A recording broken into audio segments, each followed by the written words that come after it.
کیا اگر کوئی دربار پر صرف دعا کی نیت سے جاتا ہے تو کیا وہ جائز ہے؟ جبکہ حدیث میں آتا ہے قبروں کی زیارت کی اجازت اس لیے دی گئی ہے کہ وہاں جا کر تمہیں موت یاد آئے۔ بالکل غلط ہے یہ تو، اسی طریقے سے کہ آپ شراب خانے مسلح ڈھونڈنے چلے جائیں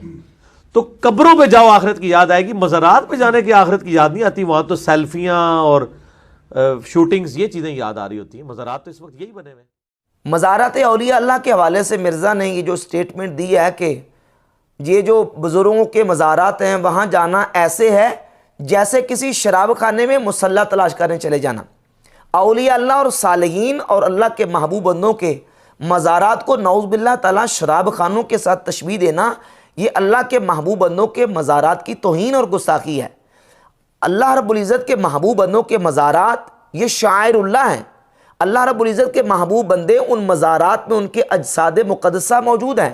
اور ان مزارات مقدسہ جو کہ شاعر اللہ ہیں اور اللہ رب العزت کے انوار و تجلیات کا مرکز اور مظہر ہے، ان مزارات مقدسہ کو نعوذ باللہ تعالی شراب خانے کے ساتھ تشبیہ دینا، یہ ان کے مزارات کی توہین ہی تو اور کیا ہے۔ جبکہ اہل سنت و جماعت کا عقیدہ بحمد تعالیٰ قرآن و سنت اور عمل صحابہ کی روشنی میں بالکل واضح ہے کہ اللہ رب العزت کے محبوب بندوں کے جو مزارات ہیں بحمد تعالیٰ وہاں اللہ رب العزت کی انوار و تجلیات کی بارش ہوتی ہے۔ اس پر انشاءاللہ دلائل پیش کریں گے۔ سردست اس کی اس سٹیٹمنٹ اور اس جملے پر غور کریں کہ جس بنیاد پر مرزا نے یہ کہا ہے کہ مزارات پہ جانا اس طرح ہے کہ جیسے شراب خانے میں مسلح تلاش کرنے چلے جانا، کیونکہ وہاں سیلفیاں لی جاتی ہیں، وہاں جو ہے وہ موویز بنتی ہیں، ویڈیوز بنتی ہیں،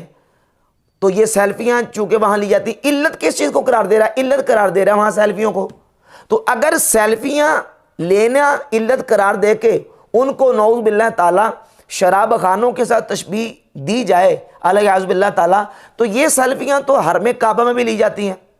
یہ سیلفیاں تو اس وقت لوگ نبی پاک صلی اللہ علیہ وآلہ وسلم کے مزار اقدس پہ بھی لوگ جاتے ہیں، سیلفیاں لیتے ہیں۔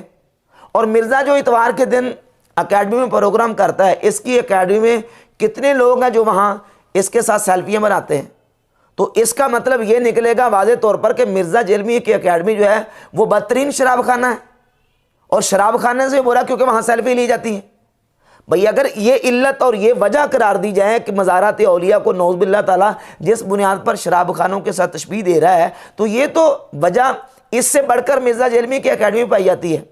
جبکہ حقیقت یہ ہے کہ اگر کوئی بندہ مزارات اولیاء پر یا اللہ رب العزت کے محبوب بندوں کے قبور پر یا مزارات پہ جا کے کوئی اس طرح کی ایکٹیویٹی کرتا بھی ہے تو اس کا اپنا ذاتی فعل ہے، نہ یہ کہ اس کی بنیاد پر ہم مزارات کے خلاف اس طرح کی جو نا وہ زہر اگلنا شروع کر دیں۔ اور بلکہ اس سے بڑھ کر آپ دیکھیں صحیح بخاری مسلم میں احادیث موجود ہیں کہ نبی پاک صلی اللہ علیہ وآلہ وسلم نے جس وقت فتح مکہ کے موقع پر مکہ شریف میں حضور داخل ہوئے تو نبی پاک علیہ السلام نے اپنے مبارک ہاتھوں سے خانہ کعبہ کے اندر سے بتوں کو توڑا۔ خانہ کعبہ کے اردا گرد بت پڑے ہوئے تھے۔ صحیح بخاری میں 4720 اور 4287 نمبر اور کئی مقامات پہ حدیث موجود ہے کہ 360 بت وہاں موجود تھے خانہ کعبہ کے اندر۔ اللہ کے نبی علیہ السلام نے تو نعوذ باللہ تعالی اس بنیاد پر خانہ کعبہ کو شراب خانہ یا شراب خانہ کے ساتھ تشبیہ تو نہیں دی کہ یہاں بت پڑے ہوئے ہیں۔ خانہ کعبہ مقدس جگہ ہے، پاک جگہ ہے۔ اب اگر وہاں بت رکھے گئے تو بت ناپاک ہے، ان بتوں ناپاک بتوں کی وجہ سے کوئی بندہ خانہ کعبہ کے بارے میں اور حرم